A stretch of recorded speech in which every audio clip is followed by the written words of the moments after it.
Muito bem, boa noite a todos. Boa noite. Mais uma vez, né?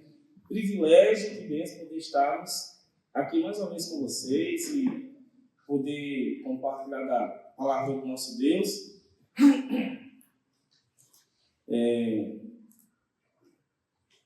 E aí eu creio que vocês estão meditando em alguns salmos, não é isso? Todos os domingos, estão aqui adiantado. E aí eu não queria quebrar a lógica aí do que tem acontecido, então a gente trouxe um salmo nessa noite para a gente meditar na palavra do nosso Deus, tá bom? Pois bem, hoje a gente tem muita dificuldade de se concentrar nas coisas, né? Você percebeu como essa turma de hoje em dia está... tudo é ter alguma coisa, né? TDAH, enfim, déficit de atenção, TDAH é outra coisa. É isso aí, né? Então, a gente tem dificuldade, às vezes, de focar, de prestar atenção, de se concentrar. E eu gostaria, nessa noite, claro que a gente vai analisar um dos salmos, né, dentro do livro dos salmos, o salmo número 96, como o irmão já mencionou aqui, já adiantou, mas eu gostaria, antes da gente adentrar propriamente nesse salmo, eu gostaria de pensar um pouquinho sobre prestar atenção, se concentrar, estar atento, focar. Por quê? Porque hoje em dia nós temos muita dificuldade de focar nas coisas, de se concentrar nas coisas. Ou quando nos concentramos na coisa errada. E isso é um problema, porque essa falta de concentração, essa falta de atenção, essa falta de focar naquilo que realmente é importante, como Paulo fala lá em 2 Coríntios capítulo 4, verso 18, que nós não devemos focar, fixar os nossos olhos nas coisas que são terrenas. E ele dá a razão para isso. Por quê? Porque essas coisas são passageiras, temporárias. Mas devemos fixar os nossos olhos naquilo que é eterno, aquilo que a gente não consegue ver. Mas o eterno é melhor do que, infinitamente melhor do que o que perece, o que tem uma data de validade. Queridos, pensando nisso, eu gostaria de fazer um teste muito rápido com vocês sobre saber se vocês são focados. E quem acertar primeiro vai ganhar. Vai ganhar o sonho de valsa. Mas não é um sonho, é o sonho. Tá bom? Então, qual vai ser? E isso aqui vai ser colocado na internet, vai? Ah, é? Com alguns cortes, pelo menos? Pois bem. Então, vamos lá. O irmão Lucas, né, vai colocar uma imagem. E hoje, lá na igreja lá do irmão Davi, olha, a galera foi meio que de repente. Vocês vão ser mais ainda, com certeza. A gente nota isso no rosto de vocês. E vocês são concentrados, atentos, tá bom? O Lucas vai colocar duas imagens que é quase que iguais. Na verdade, tem uma diferença apenas, tá certo? Então, a questão é, quem disser primeiro qual é a diferença da imagem de cima, só para não falar, da imagem de baixo. Quem fala, não é para falar, é para falar qual a diferença. E quem acertar, queridos, puxa vida, quem acertar vai ganhar. Não é um sonho, é o sonho de valsa, tá? Então, esse é o desafio, combinado? Lucas, colocou, já tá valendo. Olha lá, Lucas. Tem que falar. Opa.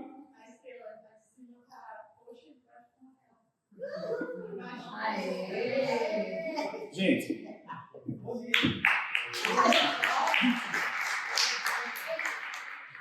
Muito bem, meu irmão. Segura. Aqui, ó. Eu vou deixar aqui no final e não pega, tá bom? Parabéns, irmã. A irmã foi rápida no gatilho. As mulheres sempre na frente dos homens, né? Com quase 100% do.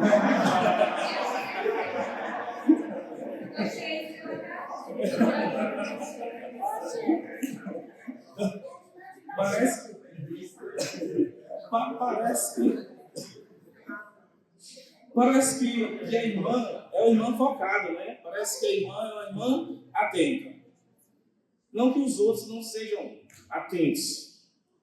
É que leva um tempo mais prolongado, né? Mas por que a gente está, puxa vida, iniciando com essa imagem e falando tudo isso? Sabe por quê, queridos? Porque nós estamos vivendo um momento muito difícil da história do cristianismo, onde as pessoas não estão focando naquilo que é excelente, naquilo que é eterno, na palavra de Deus. Hoje o que se foca, hoje as pessoas prestam muito mais atenção em experiências. Aconteceu com fulano, vai também acontecer comigo. Nós temos muita dificuldade de estar atentos àquilo que realmente Deus fala ao nosso coração, que Deus fala para mim e para você. Eu quero desafiar você nessa noite.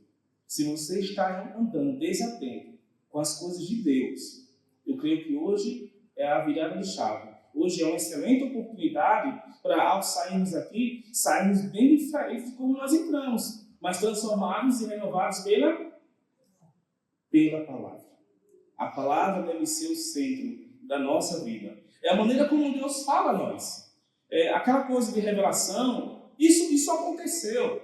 Aquela coisa de profecia, isso aconteceu. Mas sabe, aconteceu no período em que a Bíblia não havia sido escrita ou completamente escrita. Para vocês terem ideia, o início da igreja só tinha o Antigo Testamento. E o primeiro livro a ser escrito, quem pode me falar?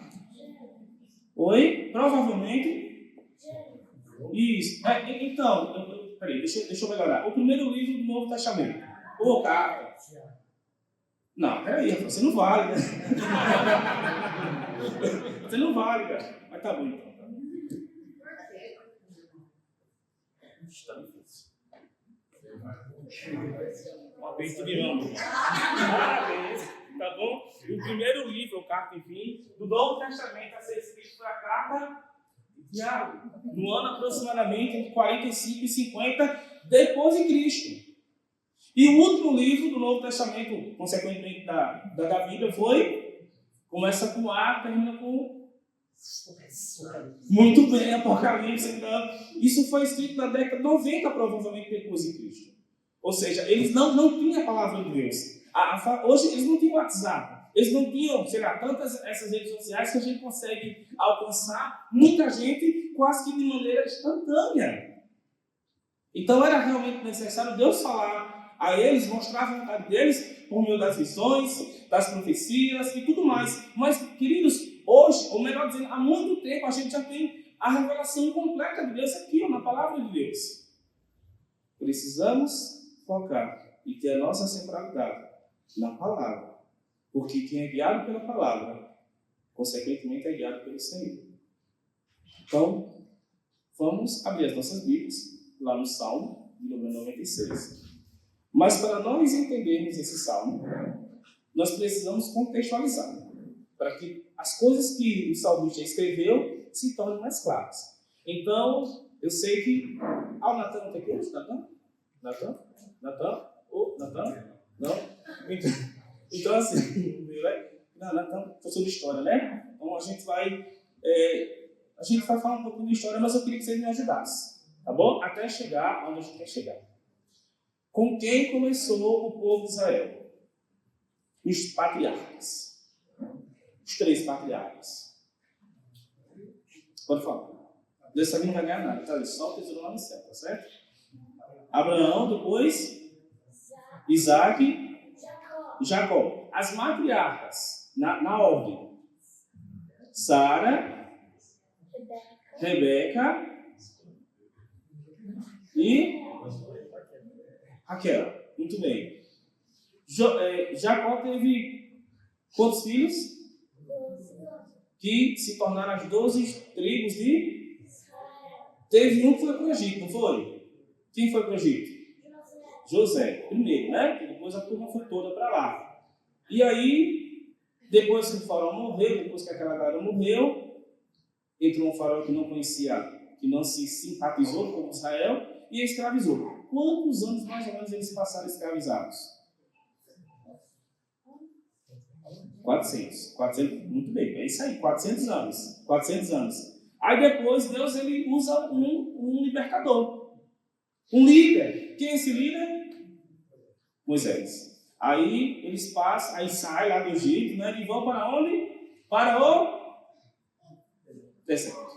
Quantos anos eles passam no deserto? 40 anos.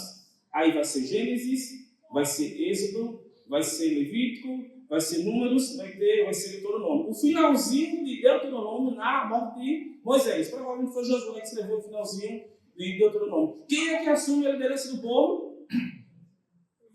Vem com Josué, está em Josué, muito bem. Atravessa o Rio Jordão e conquista a terra. Mas tudo que um dia começa, um dia também vai. Josué morreu, certo?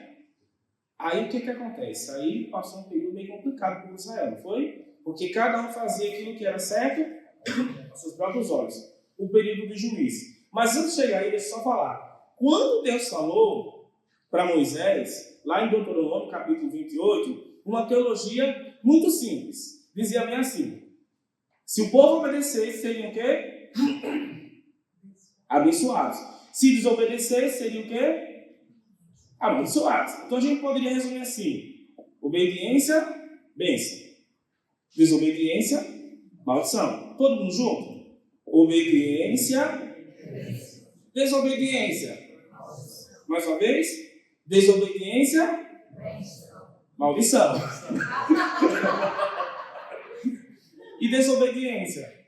Uma maldição. Tá bom? E obediência? Bênção. Mais uma vez só para finalizar. Obediência, obediência, desobediência e obediência. É essa tônica. Lembra que estávamos em outra dispensação, não a da graça. Essa é a tônica. Então, se o povo obedecesse, Deus iria abençoar. Se o povo desobedecesse, amaldiçoar. Bom, tem a época dos juízes, vem o profeta Samuel. E aí o povo viu que as outras nações tinham algo que ela não tinha. E pediram o quê? Um rei. Quem foi o primeiro rei? Saúl. De qual tribo? Qual o CPF dele? Não, aí também já é demais, né? Bom, Deus rejeita Saúl. Aí quem vem? Davi. Aquela história toda, Davi contra Golias, se torna rei. Aí Davi morre. Passou 40 anos, ainda morre. Quem é que assume? Salomão. Só que o reino era unido. Lembra? A terra foi dividida em 10 tribos, né? Lembrando que os levitas, eles não ganharam uma terra porque eles tinham cidades em cada território. E os de José virou em dose dupla. Efraim e Manassés. Beleza? Show de bola. Salomão morre. O que é que o reino acontece com o reino? Que estava unido. O reino é dividido. Tem o reino do norte, com 10 tribos, e o reino do sul, com 2 tribos, a principal e a mais importante, Judá. Tá bom? Qual era a teologia deuteronômica? Quem lembra? Obediência, bênção, desobediência, maldição, desobediência. E bênção? Obediência. Se o povo obedecer, seriam abençoados. Se desobedecer, seriam amaldiçoados. E assim foi. Na maior parte do tempo, o povo de Israel era desobediente. Em 722, queridos, um povo considerado pela sua crueldade. Era um povo de guerra. Os assírios dominaram e escravizaram. Acabaram com o reino do norte em 722, porque o reino do norte se profanou muito antes do que o reino do sul.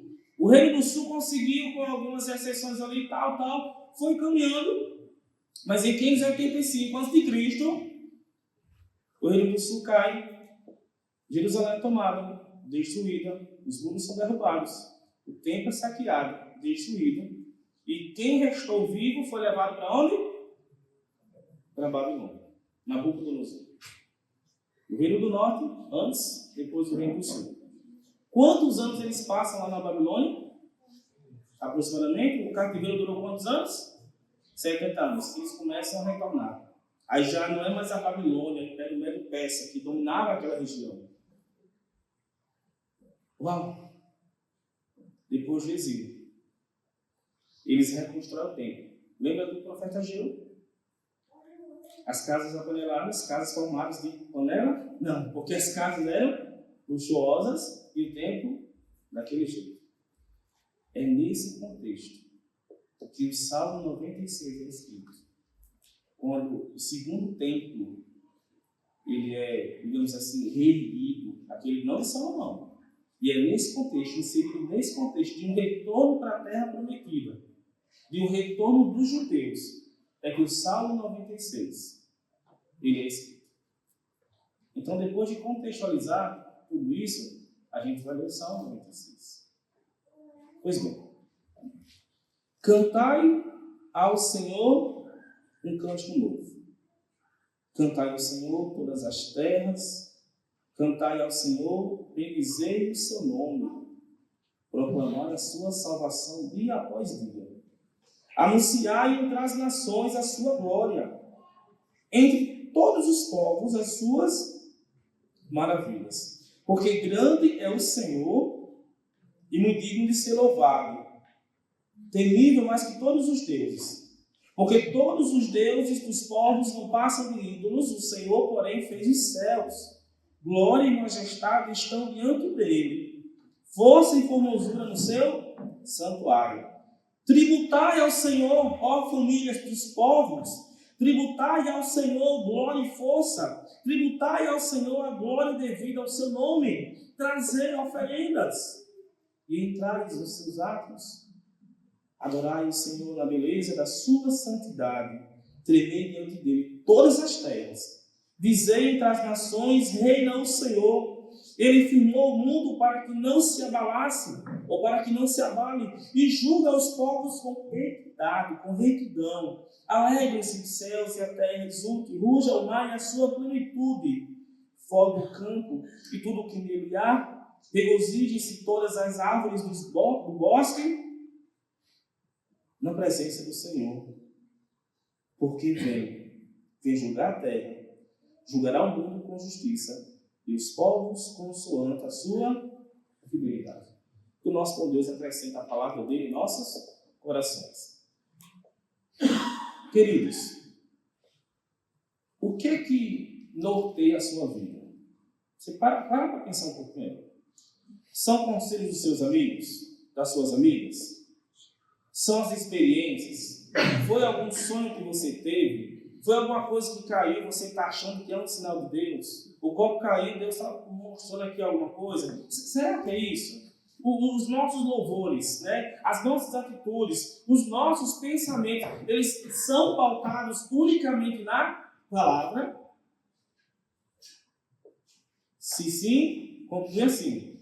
Se não, eu creio que hoje é uma excelente oportunidade para passar assim.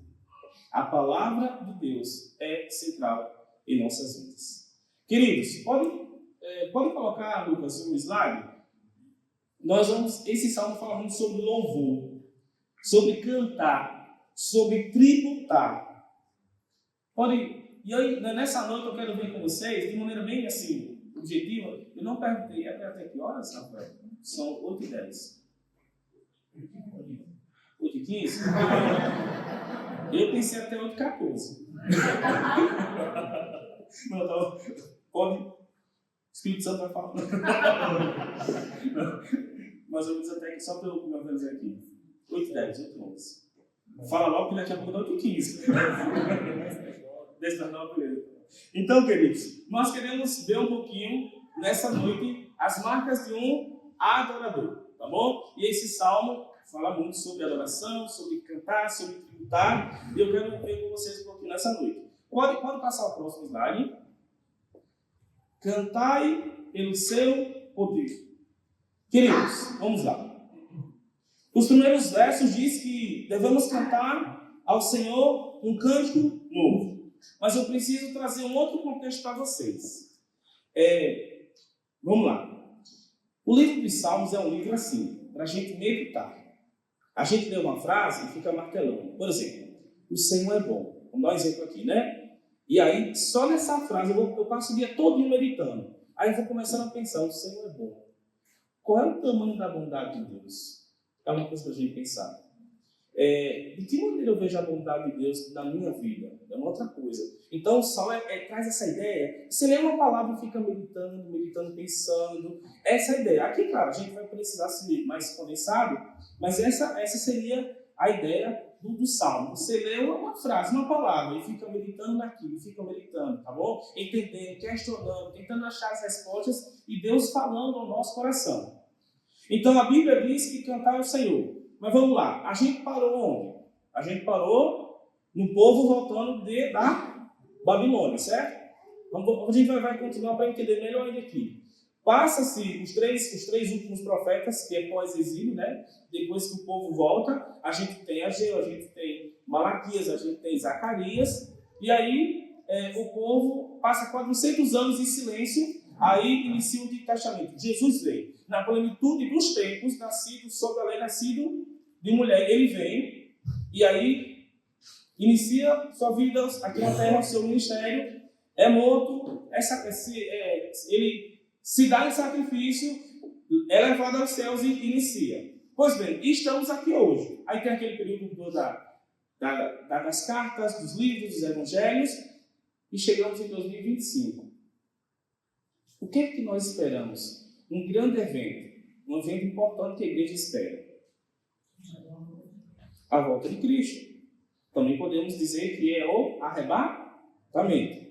Lembra, a igreja não passa pela tribulação, gente. A igreja vai ser arrebatada e depois vai ter um período da tribulação de 7 anos. A igreja vai estar lá no céu com o Senhor. Vai passar pelo tribunal de Cristo, vai ter as bodas do Cordeiro lá no céu, e aqui 7 anos e o negócio vai pegar. Ao final desses 7 anos, a igreja volta, Jesus Cristo volta, derrota os seus inimigos, coloca a besta, coloca o falso profeta no lago de fogo, aprisiona Satanás e inicia um reino.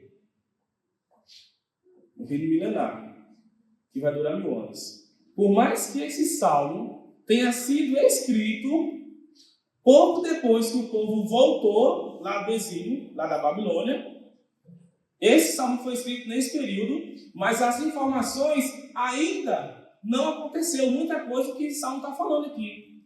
Então a ideia é que algumas coisas que nós vamos ler aqui é para o reino milenar. E quando a Bíblia diz assim, cantai ao Senhor um novo cântico, é porque vai ser um cântico novo que vai ser cantado em toda a terra. Em qual reino? Em qual período? No reino milenar. Já aconteceu o reino milenar? Vivemos no reino milenar? A resposta é não. O reino milenar vai ser de maneira literal, vai ser aqui na terra, inclusive, e vai durar 1000 anos. Cristo vai reinar, descendente de Davi, vai sentar no trono de Davi em Jerusalém, e nós, os salvos, iremos reinar com ele. Então, o que nós vamos ler nesse salmo, o conteúdo são coisas ainda futuras, que em 2025 não aconteceu. Então, quando o salmista fala assim, cantar ao Senhor um cântico novo, é um cântico que vai ser novo, vai ser cantado no reino milenar e vai ser universal. Cantar ao Senhor todas as terras. Então, a terra vai ser reinada por Cristo.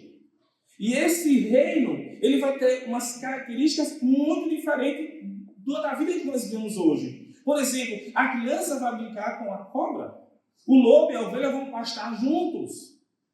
Vai ser um reino de justiça e paz.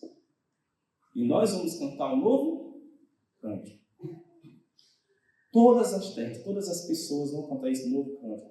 Vão bem dizer o seu nome. Vai proclamar a sua salvação dia após dia. Vai anunciar entre as nações a sua glória, entre todos os povos as suas maravilhas. Meus queridos, é possível fazer isso hoje. Será que eu e você temos anunciado as maravilhas de Deus? Será que eu e você temos proclamado temos evidenciado, temos, digamos assim, sido usados por Deus para promover a glória de Deus? Ou será talvez que eu e você estejamos envergonhando o nome de Deus? Como é que você é no seu trabalho? Como é que você é na escola? Como é que você é na família, em casa? Como é que você é na vizinhança? Faz uma reflexão aí entre você e Deus. Será que realmente a minha vida glorifica a Deus? Será que eu tenho anunciado as maravilhas de Deus? Sabe por quê? Sabe por que eu devo adorar a Deus? Sabe por que eu devo cantar ao Senhor? Porque Ele é poderoso. E os versículos 4 a 6 falam isso. Grande é o Senhor e muito digno de ser louvado, temível mais que todos os deuses, porque todos os deuses dos povos não passam de ídolos. Aqui a ideia é o seguinte: não passam de nada, eles não são nada, mas o nosso Deus fez os céus.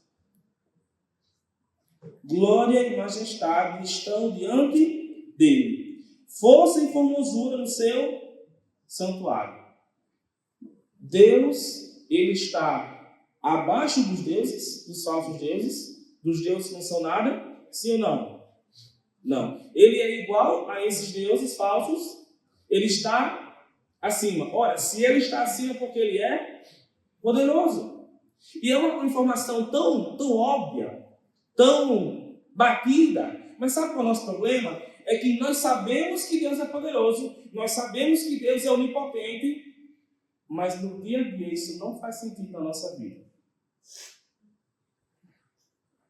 Quando a gente está passando por um problema de saúde, por exemplo, será que a gente confia que Deus é poderoso? Quando estamos diante de um dilema, diante de uma situação muito difícil, de uma crise, por exemplo, será que eu creio que Deus é poderoso e está no controle de todas as coisas? Meus queridos, o que essa informação de alguma maneira serve ou é prática na sua vida? Na minha vida, na nossa vida. Tá, Deus é poderoso, mas Deus é poderoso para quê? Será que vale a pena fazer a coisa errada? Porque eu acho que a coisa, se eu fizer a coisa certa, não vai dar certo?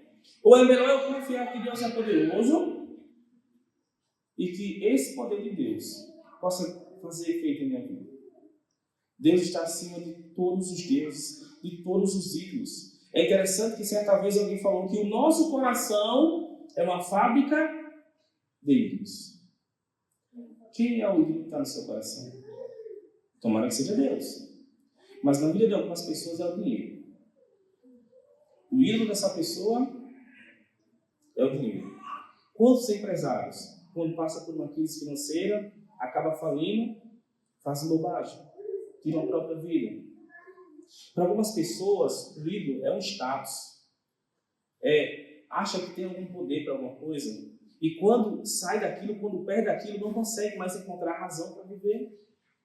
Para algumas pessoas, o ídolo é um parente, inclusive. Às vezes é o marido, às vezes é a mulher. Não, essas pessoas não são nada.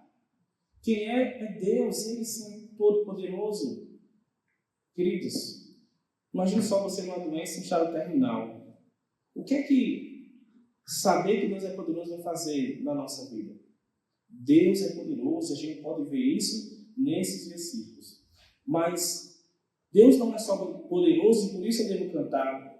Eu devo tributar, eu devo prestar homenagens. Tributai ao Senhor, ó famílias dos povos. Tributai ao Senhor glória e força. Tributai ao Senhor a glória devida ao seu nome. Trazei oferendas e entrai nos seus átrios. Adorai o Senhor na beleza da sua santidade. Tremei diante dele todas as terras. Dizei entre as nações: reina o Senhor. Ele afirmou o mundo para que não se abale. E julga os povos com equidade. Imagina só. Lembra que a gente falou do reino milenar? Mas vamos esclarecer esse negócio melhor, porque aqui a gente percebe, quando fala que ele reina, a ideia é que ele se tornou rei. Então, é uma referência ao reino milenar. Mas vamos voltar um pouquinho? Vocês podem me ajudar? Sim ou não? Sim, beleza. Qual é o evento importante que estamos aguardando? a volta de Cristo, que também é conhecida lá em Tessalonicenses como arrebatamento. Ele vai vir aqui à terra, vai pisar na terra? Não? Ele vai vir até onde? E quem vai encontrar para ele? Alguém vai com ele? Se ele voltar sujo? Opa, amém? Sim, opa, levanta a mão, pelo amor de Deus. Então, eu fiquei assustado agora. Tá. Nós vamos nos encontrar com ele aonde? Onde? No céu, nos ares, nas nuvens. Os que morreram antes de Jesus voltar irão ressuscitar primeiro, vai ser no vigília. Você vigia, sim, não vai acontecer. Sabe aquela pessoa sem noção? Nossa, eu nem percebi que estava aqui. Uau! E aí, quando a gente chegar lá, vai se encontrar com o Senhor nos ares, tá bom? Ele vai nos arrebatar. Eu queria muito que acontecesse na nossa geração, gente. Você já pensou, esse grupo seleto, a gente não passar pela morte? Olha que privilégio, olha que bênção, né? Estamos todo mundo aqui, porque só acabou todo mundo, não tem ninguém aqui. Vamos bater ali, vamos. Tá fechado com a chave? Tá? Ah, tá, vamos. Porque esse povo, ou o povo crente, até agora está durando a reunião, passa um dia, passa dois, passa. Você já pensou nisso, né? Ou alguém vai ficar aqui? Opa, se você não tem certeza, hoje eu tenho que ter certeza, viu? Então tá. Então, nos encontramos com ele nos ares, porque quando o crente morre, o seu espírito vai para o Senhor. Não tem esse negócio do sono da alma, então não tem nada a ver com isso não, tá bom, gente? Mas o que é uma ressurreição? É quando há uma união do espírito da parte material com o seu corpo. Então, por isso que essa pessoa vai ressuscitar. A gente vai ter um corpo mesmo. Agora, claro, vai ser um corpo o quê? Um corpo vivo, um corpo perfeito. Vai melhorar a nossa estética. Né? Que não é tão belo assim, vai ficar bonitão como... Bom, deixa eu falar. Então, assim, então a gente subiu, beleza, todo mundo subiu, chega lá no céu, vai passar pelo tribunal de Cristo. O tribunal de Cristo é só os salvos, tá, gente? Só os salvos. Trono branco é não salvo, beleza? Tribunal de Cristo. Aí vai ter aquela questão das obras, se você fez com a motivação correta, se foi com qualidade, porque as nossas obras não serão medidas pela quantidade, mas pela qualidade. Se a sua obra for meia boca aí e tal, passou pelo fogo, já era. Não vai? Você já chegou no aniversário sem presente? Já chegou? Sim ou não? Hoje eu cheguei no aniversário sem tipo assim. Então, assim, a gente não fica sem jeito, fica se escondendo assim, né? Ou senão a gente pega na mão do cara e tem um presente. Não é assim que acontece? Se isso já nos deixa constrangido, imagina só chegar dentro do nosso noivo, Jesus Cristo, sem nada para oferecer. Porque a gente vai com casamento. Não é que vai ter um tapete vermelho. Não é que Jesus vai estar lá de gravata. É uma união de Jesus com a sua igreja, o noivo com a sua noiva. E outra coisa, casamento não vai durar 7 anos. Ou casamento bom, né? 7 anos. E aí é nesse período que acontece aqui a tribulação, né? Tem um período que é mais pesado, aí a gente volta. Queridos, olha o privilégio. Mas você já pensou se você... Vamos ou não vamos? Sim ou não, irmãos? Vamos falar com mais convicção? Vamos ou não vamos? Sim. Mais ainda? Vamos ou não vamos? Sim. Olha o que você está falando aí, gente. Segura. A gente para o céu não. Sim ou não? Se encontrar com o Senhor ou não? Sim. Vai ser maravilhoso ou não? Sim. Você vai passar aquela coisa emocional. Vai abraçar Jesus e tal. Bora, vai. Bora, né? Agora, queridos, e o seu familiar que ainda não creu em Cristo? Ele não vai. E aquele amigo que ainda não creu em Cristo? Ele não vai. E aquele vizinho que creu em Cristo? Ele não vai. E o que eu e você temos feito para que essa realidade mude? Talvez a minha e a sua realidade esteja ok. Quando acontecer, está tudo certo. Mas e as pessoas que são próximas a nós, que nós conhecemos, e ainda não vai? Será que não seria interessante nós obedecermos a ordenança de Cristo de pregar o evangelho a toda criatura? Porque o Senhor, Ele vai reinar. E vai ser maravilhoso estar com o Senhor. Mas será que vale a pena a gente viver uma vida meia boca aqui na terra? Será que vale a pena a gente dar prioridade ao pecado? Porque, queridos, isso vai acontecer. É a palavra de Deus. Deus não pode fazer algumas coisas. Uma das coisas que Deus não pode fazer é mentir. Tem que falar isso. Deus não pode mentir. Então, o que é que saber disso, saber do futuro, saber o que vai acontecer, produz em nossa vida hoje? Como é que você está diante de Deus, sabendo que você vai estar no reino milenar? Como é que está a sua vida? Como é que está a nossa vida? Como é que está a nossa obediência ao Senhor? O que é que saber de tudo isso implica hoje? Porque não adianta chorar depois. Não adianta chorar pelo leite derramado. O dia de fazer hoje, o dia de nos consagrarmos, de sermos obedientes a Deus, de dar uma virada de chave. Se tem alguma coisa na minha e na sua vida que precisa ser mudado, que Deus possa renovar a nossa vida e que hoje eu saia daqui um novo homem. No caso das mulheres, uma nova mulher. Porque o que nos aguarda é maravilhoso. E o salmista nos lembra que o Senhor reinará. É um reino fantástico. É um reino tremendo. O que é que isso traz de implicação para mim e para você?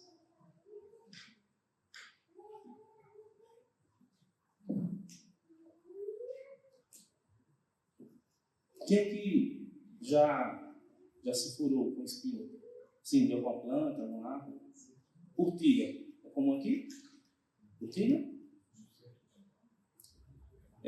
Alguém levou uma picada de uma cobra? Não? Levou uma corrida aí de um cachorro?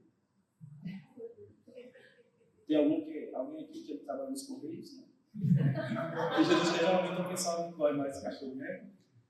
Queridos, vocês sabiam que o pecado do ser humano afetou até a criação, até a natureza? Nós tínhamos uma natureza caída, desorganizada. A gente vê isso quando vê essas catástrofes aí, né? Mas sabia que quando Deus fez a terra, o universo, tudo que nele há, inclusive o ser humano, Deus criou tudo perfeito? Mas o homem se meteu em muitas coisas. Sabia que no reino milenar, é para onde esse salmo está apontando, sabia que a natureza vai ser perfeita? Olha só, verso 11. Alegrem-se os céus e a terra exulte, ruja o mar e a sua plenitude, fora do campo e tudo o que nele há, regozije-se todas as árvores do bosque na presença do Senhor, porque vem julgar a terra, julgará o mundo com justiça e os povos consoante a sua fidelidade. Você sabia que no reino milenar toda a natureza vai viver em harmonia? Alguns estudiosos sugerem, isso aí não está na Bíblia, tá, gente? Que havia uma maneira da serpente se comunicar com Eva, porque houve uma comunicação. É difícil pensar naquele filme do Dolittle, né? Os animais falavam com ele. Não tem como a gente afirmar que isso de fato aconteceu, mas houve uma comunicação. Eu sei de uma coisa, Deus criou tudo perfeito. Lá no livro do profeta Isaías, ele traz algumas informações sobre esse reino milenar que ainda vai acontecer. Abre comigo aí a sua Bíblia, eu vou pedir para que alguém leia Isaías capítulo 2, dos versos 1 a 4. O que é que fala lá? Isaías capítulo 2, dos versos 1 a 4.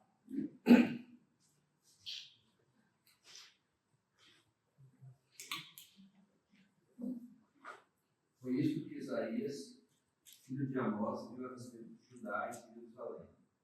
Nos últimos dias, o monte do templo do Senhor será estabelecido como principal.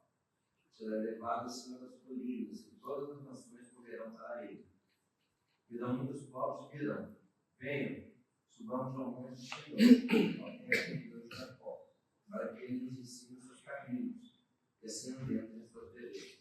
Jerusalém sairá de Sião, Jerusalém dirá a palavra do Senhor. Ele julgará porque as nações resolverá contendas de muitos povos. Eles farão de suas espadas aradas e suas lanças foices. Uma nação não mais pegará em armas para atacar outra nação. Elas jamais tornarão a preparar-se para a guerra. Um reino de justiça e um reino de paz. Em outra passagem, como já falei aqui, vou repetir, a Bíblia fala que o lobo vai pastar com a ovelha. Vocês sabem que lobo não dá muito bem com a ovelha, né? O lobo quer devorar a ovelha. A Bíblia diz que a criança vai brincar com a... Pode deixar, viu? Irmãs, as crianças brincarem, viu? Pegar na cascavel, lá não vai ter problema, não pega agora não. Mas lá não vai ter problema não. Mano, de bola, na verdade, não é nem peçonhenta, né? Só que tem que tomar cuidado para não arrochar. Mas não vai arrochar, não vai ter... Ela vai brincar, já pensou? Fica, jacaraca, fica... Você já pensou nisso, né? Mas lá não vai ter problema lá. Porque vai ser um reino restaurado. Meus queridos, que coisa maravilhosa. A natureza vai voltar a ser perfeita. Porque lá em Romanos, Paulo fala que a natureza ela geme esperando a redenção. Nossa, queridos, que privilégio. Nós estamos aqui por um tempo. Só por um tempo. Mas já nós partiremos. Às vezes, a gente... Eu não sei se vocês são assim, mas vocês, a gente que está mais velhos não, né? Experientes, palavra boa? Experientes, né? Vocês lembram de coisas do seu passado que parece que é tão recente, aí você começa a lembrar, vai ver o ano. Aí 30 anos atrás, 40, 50 anos atrás, mas é tão viva, né? A nossa vida é um sopro tão curto, é um tipo de 100 metros, gente, comparado com a eternidade. Certa vez alguém chegou e falou assim, puxa, como é que eu posso compreender a eternidade? E ele disse assim, a gente pensar numa coisa que nunca vai acabar, né? Então, assim, porque tudo a gente tem a ideia de que começa e termina. Isso aqui não foi fabricado, e isso aqui vai finalizar, não vai mais prestar, vai ficar velho e tudo mais. Isso aqui também, posso ser que dure muito tempo, mas, e aí a pessoa falou assim, olha, pensa numa pedra muito grande, gigantesca a pedra, e pensa no beija-flor, e todos os anos, uma vez por ano, esse beija-flor vem afiado, subindo naquela pedra. Agora pensa no tempo que isso vai durar para que aquela pedra vá acabando. Muito tempo, não é? Isso ainda assim não é eternidade. Queridos, não vale a pena a gente correr atrás de coisas que são perecíveis. Eu não estou falando que não devemos nos preocupar, mas essas coisas não podem ocupar o primeiro lugar na nossa vida, porque existe algo muito melhor que nos aguarda, um lugar perfeito, um Deus perfeito. Mas sabe, o que nós fazemos aqui com certeza vai ter alguma relação no futuro. E o que eu e você temos feito? De que maneira eu e você temos vivido essa vida cristã? Será que você já tem essa convicção que vai estar com o Senhor? Se Jesus voltasse hoje, você iria com Ele? Isso é muito sério. Você está tendo essa oportunidade nessa noite, caso você ainda não tenha Cristo. Eu quero desafiar você, nessa noite, a reconhecer que você, assim como eu, somos pecadores. E que o pecado nos separa de Deus. E só existe um que pode resolver esse problema, que é o caminho, Jesus Cristo. Se você não fez isso nessa noite, faça. Porque não sabemos até quando teremos essas oportunidades. Faça isso hoje. Não deixe para amanhã o que você deve fazer hoje. Amanhã pode ser tarde demais.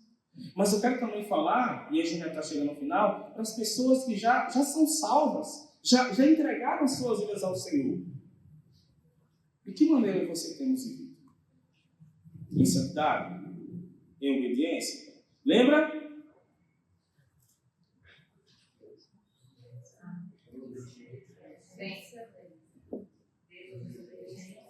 Mais uma vez? Mais uma vez, vamos lá? Só para finalizar um pouco mais forte, tá bom? Desobediência ao Senhor. Claro que estamos falando de uma dispensação da lei. Mas esses princípios, lógico, que permeiam a nossa vida. Nós não iremos muito longe se a gente for desobediente a Deus, né? Ao contrário, se nós somos obedientes, certamente seremos abençoados. Queridos, a gente já está chegando ao final, nem vou usar todo o tempo, mas eu gostaria de pensar com vocês, e a gente já vai encerrar. Rafael, aqui tem mais alguns quantos membros, aproximadamente? 70. Eu não sei se você vai entender a minha pergunta, mas e quantos discípulos? É uma pergunta meio assim, mãe. Como assim, né? A igreja tem 70 membros, uma igreja muito interessante para os nossos padrões e tal. Mas será que tem 70 discípulos? Por que eu vou fazer isso? Eu vou explicar, porque é isso delicado. Porque nem todo membro é um discípulo. E a pessoa possa ser esse discípulo e ainda não tenha se tornado membro. Por quê? Porque não adianta só ser membro. Está lá no rol de membresia lá da igreja e tal, tudo mais. Nós temos que ser discípulos. E existem algumas características, eu vou passar um videozinho para vocês aí, curtinho, que vai nos lembrar, nos trazer algumas características que diferenciam o membro do discípulo. Eu vou pedir para que o Lucas passe aí, vocês deem uma olhada aqui, tá bom?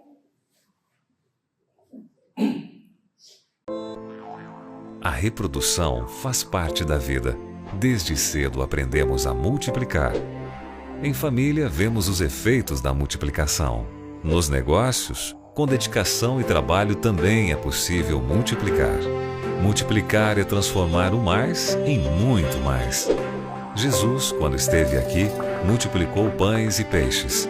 E mais do que isto, ele multiplicou discípulos. A princípio eram 12. A esses 12, logo se juntaram 70, 120, 500, 3.000 e mais, muito mais. A ordem dele é a mesma hoje. Vá, ensine, batize, faça discípulos, e eles farão outros. Discípulos que se multiplicam formam uma igreja saudável. Afinal, queremos uma igreja cheia de membros ou de discípulos? Queremos a porta dos fundos aberta ou fechada? O membro espera pães e peixes. O discípulo é um pescador. O membro apoia-se no pastor. O discípulo ajuda o pastor. O membro espera uma visita. O discípulo é um visitador. O membro quer ir para o céu. O discípulo quer ir e levar pessoas para o céu. Discípulos oram, se relacionam e cumprem a missão com novos discípulos. Tudo isso porque discípulos não apenas somam, discípulos multiplicam. Foi assim que ele fez. É assim que ele quer que façamos. Você é um discípulo ou um membro? Ou seja, as duas coisas, tá bom? O ideal é que sejam as duas coisas. Combinado? Queridos, Salmo 96. Um salmo que nos exorta a ter uma vida de adoração ao Senhor, baseado na palavra, e entender um pouquinho sobre aquilo que ainda vai acontecer. Olha, que Deus abençoe essa querida igreja. Obrigado pela oportunidade que Deus esteja cuidando, direcionando todas as coisas, e que essa igreja seja uma igreja saudável, uma igreja que cante, que tribute, que se regozije e assim possa adorar o Senhor não só por meio dos cânticos, mas especialmente por meio de cada vida. Porque talvez a gente possa adorar Deus com os lábios, mas o coração está distante de Deus. O nosso coração possa estar perto do Senhor. Vamos orar? Querido Deus, nós queremos agradecer ao Senhor por estarmos aqui, por esse momento, por essa oportunidade. O nosso desejo é que o Senhor esteja falando aos nossos corações, que possamos ter compreendido a mensagem do Senhor para nós nessa noite, que o Senhor esteja cuidando e nos lapidando.